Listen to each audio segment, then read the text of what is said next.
Let me start today with a small confession, or maybe a bit of financial mischief. They always told us that institutional investors were the smart money, and that we, the individual traders, the small investors, were the dumb money. Well, today I'm going to prove to you that this myth is officially dead, because what's happening in the markets right now is historic. For the first time in decades, it's not the hedge funds or the big banks leading the way. It's the retail investors. And that changes everything. Today isn't a normal day, it's CPI day, and that means volatility day. The S&P 500 can swing 100 points up or 100 down in a matter of minutes. But let's be honest, that's just noise. What really matters isn't today's candle. It's the bigger battle happening underneath. There are two camps in the market right now. On one side, the technical analysts who think a crash is coming. They see every red candle as the start of the apocalypse. And then there's my side, the happy ones. We believe that the main trend is still bullish. And what we're seeing right now is simply a continuation pattern in an ongoing uptrend. And I don't just think the market will rise next week or next month. I believe this trend can extend through the next 3 months, maybe even longer. But I can almost hear you asking, okay, but what makes you so confident? Let's talk about the evidence. First, investor sentiment. According to CNN's Fear and Greed Index, the reading is at 28, deep in fear territory. Now think about that for a moment. The market is near its highs. The S&P 500 is around 6,775. And yet investors are terrified. When in history have we seen a market top form with people afraid? Exactly, never. Markets top out when investors are euphoric, not when they're scared. So, to me, this fear isn't a warning, it's an opportunity. As long as the crowd is nervous and the trend stays intact, the most likely scenario is simple. The S&P 500 keeps climbing. And by the way, this combination of high fear and high prices is extremely rare. Historically, when we get this kind of divergence, where sentiment is fearful while price action stays strong, the next 3 to 6 months tend to deliver positive returns. Since 1998, the S&P 500 has averaged plus 7.4% returns in the 90 days after the Fear and Greed Index hits extreme fear, while the market is above its 200-day moving average. So yes, volatility may hit us today because of the CPI, but in the bigger picture, this fear is nothing more than fuel for the next rally. So today, while everyone's panicking about inflation numbers, I'm not watching the CPI. I'm watching fear itself. Because that's where the real trade begins. You know what's truly fascinating? The media still calls institutional investors smart money. But the data shows they've become the slow money. Because right now, the ones actually buying stocks are not the hedge funds or the pension funds. It's the retail investors. According to the latest Bank of America Fund Manager survey, the biggest net buyers of equities this quarter have been individual investors. And do you know who's been selling? Institutional funds and hedge funds. It's a complete inversion of what we've seen for decades. For years, they told us, retail money is dumb. It buys the top and sells the bottom. But right now, the so-called dumb money is the only one buying. And honestly, that's a massive paradigm shift. I've been in the markets long enough to see both sides of the game. And I can tell you, retail investors today are not what they were 20 years ago, when I started trading futures. My broker charged me $50 per contract, each way. That's $100 round trip for one position. Now, you can open a trade for a few cents on a mobile app, with access to real-time data and free research from the same sources institutions use. The game has changed. Information has been democratized. The playing field is flatter than ever. Back in the 90s and early 2000s, institutions had one huge advantage: access to privileged information. They had Bloomberg terminals, insider connections, and analysts on call. We had newspapers and delayed quotes. But now, every single one of us can see where options are being sold, what the hedge fund's net exposure is, and even how many call or put contracts are open at each strike. We can track the market in real time. So, let's be clear, the old information advantage is gone. That's why I say, institutions are no longer the smart money. They're just the bigger money. There's another thing happening that few people talk about. The new generation of traders understands the market differently. They don't see speculation as something bad. They see it as a necessity. They've realized that in a world of inflation and negative real returns, you can't just save, your way to financial freedom. You have to invest, even if that means taking risks. So yes, they speculate, but they do it intelligently, using data, algorithms, and strategy. That's not dumb money. That's adapted money. So, when I look at the market today, and I see retail investors buying while institutions sell, I don't see a bubble. I see an evolution, a structural shift, a new generation taking control of its financial destiny. And here's the funny part. When the smart money finally realizes what's happening, they'll be the last ones to buy.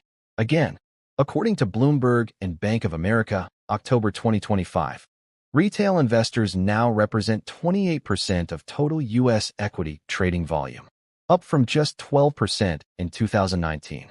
Meanwhile, hedge funds' net equity exposure is at a 2-year low. So the question isn't whether retail investors are smart now. The real question is, can the institutions adapt before the rules of the game leave them behind? You know what's truly powerful about being a retail investor? We're free. We don't have investment committees, risk officers, or compliance departments breathing down our necks. We can move faster, and that's a real edge. Institutional managers are trapped by rules. They have to diversify, follow benchmark indices, stay within mandate. If they manage a fund, they can't hold more than 5% in a single position, even if that's the one with the strongest trend. So what happens? They become prisoners of diversification, spreading their portfolio so wide they can't outperform. And that, in my opinion, is a huge mistake. Diversification protects your job, not your returns. We, on the other hand, don't have those chains. We can concentrate our capital where the momentum is real. That's not gambling. That's strategic conviction. Look at what just happened in the market. The high beta stocks, the ones that move the fastest, have taken the biggest hit in recent weeks. And who sold them? Fearful retail traders, the emotional ones, not the strategic ones. That shakeout cleans the market. It wipes out weak hands and sets the stage for the next rally. So when I see that high momentum names are being flushed out while fear dominates sentiment, I don't panic. I get interested. Because that's a classic bottom signal. You can check this yourself. Every time the high beta index, SPHB, drops more than 10% in a short period while the S&P 500 stays near its highs, the market usually rallies in the following 30 to 60 days. Why? Because those high volatility names get oversold first, and then they become the engine of recovery. Since 2010, after every 10% drop in the SPHB during a bull trend, the S&P 500 has delivered an average plus 6.8% return over the next 60 days. So, as I see it, this isn't distribution. It's accumulation. And maybe this is the bigger lesson. Being a retail investor isn't a handicap anymore. It's freedom. Freedom to move faster. Freedom to focus on momentum. Freedom to ignore the noise. While big funds are trapped by models and committees, we're guided by one thing: price action. And price never lies. So yes, institutions still have more capital, but we have something more powerful: flexibility. We can adapt in real time. We can take risks when they're scared to. And in this market, that's not dumb money. That's adaptive money. According to Goldman Sachs' 2025 Market Structure Report, retail traders now account for over 40% of high beta stock trading volume, meaning they're driving short-term price action more than any institutional desk. So while they're hiding behind their risk models, I'm just watching the chart and smiling because I know what's coming next. Let's go one level deeper, because this story isn't just about stocks or retail versus institutions. It's about the entire system, a system built on money that's, well, not really money anymore. Think about it. Central banks can create money out of thin air, literally, with a keystroke. And every time they do, the value of your savings quietly disappears. Since 2020, global M2 liquidity has increased by over 40%. That means every dollar, euro, and yen now buys less. Not because you made bad decisions, but because the system silently taxes you through inflation. They call it stimulus. I call it legalized theft. And here's the irony. The same institutions that mocked Bitcoin 10 years ago are now the ones buying it. BlackRock, Fidelity, JP Morgan, all of them. They said crypto was a scam. Now they're fighting to control it. Because deep down, they know what's coming. The fiat system is breaking. Debt levels are unsustainable. And inflation is no longer transitory. it's structural. So when I buy Bitcoin or gold, I'm not speculating. I'm hedging against the system itself. Here's what I've learned after decades in the markets. You can't beat a system that's designed to devalue your effort. You have to exit it. And the exit isn't political. It's personal. It starts with understanding money. What it is, how it's created, and how it silently controls behavior. That's what separates a trader from a citizen. A citizen obeys. A trader observes. And right now, what I observe is a system cracking from within. While the media tells us everything's under control. Bitcoin isn't perfect. I know that. But it's honest. It can't be printed, it can't be censored, and it doesn't depend on anyone's promises. That's why central banks hate it. And institutions quietly love it. Because in a world of infinite fiat, a finite asset is revolutionary.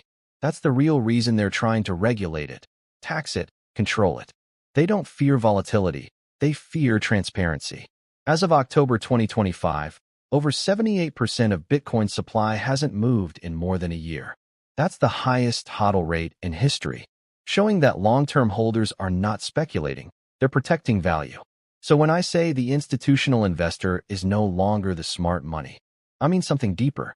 Because today, the real smart money is not in a Wall Street office or a London trading desk.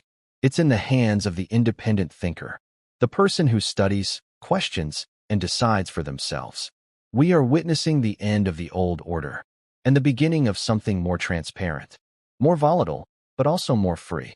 And as for me, I'd rather live and invest in freedom than stay safe inside a collapsing system. If you want to keep following these deep dive analyses, where we look beyond the headlines and into the heart of the financial system, subscribe to the channel and like this video. Because in this world of noise and manipulation, information is your only real asset.